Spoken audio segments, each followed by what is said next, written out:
Samtang sa pikas bahin, seguridad sa North ug South Bus Terminal. Mas gipahugtan pinagi sa pagmuntar og bag-ong mga CCTV. Ato ning sayron pinagi sa report ni katropang Crystal Joy Felerca. XFM Report. Yes, katropang Crystal.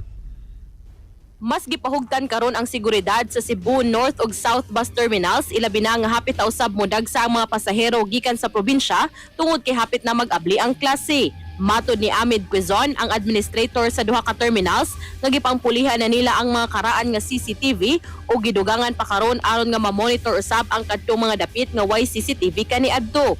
Sa South Bus Terminal, gikan sa 16 adunay 24 ka mga CCTV, samtang sa North Bus adunay 16 gikan sa Napo. Matod ni Quezon nga ang pagmontar og mga CCTV dakong tabang sa seguridad ug ilabi na gyud sa katong mawad-an og gamit sulod sa terminal. Gani ubay-ubay na nga mga gamit ang nangawala og nauli tungod sa CCTV. Daghan na kaayo ta og mga properties, mga expensive gadgets, even bags, personal belongings nga nangawagtang nga nauli dinha sa ato mga terminal tungod sa ato ang security protocols. And one of this, of course, is the installation of new and more CCTVs, no?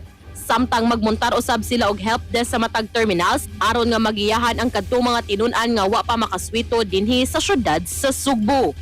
Para sa atong mga katropa nga gustong palig-unon ang immune system, malikayan ang ubo, hilanat labad sa ulo ug di makahilab sa tiyan, ang Santon Vitamin C, the alkaline vitamin C maoy haom alang kanato mga katropa. Alang sa nagkayusang Pilipino para sa Pilipinas, kininyong katropa Crystal Joy Felerca, XFM News. XFM Report. Santon Plus Gold, mapalit sa mga butika sa inyong lugar.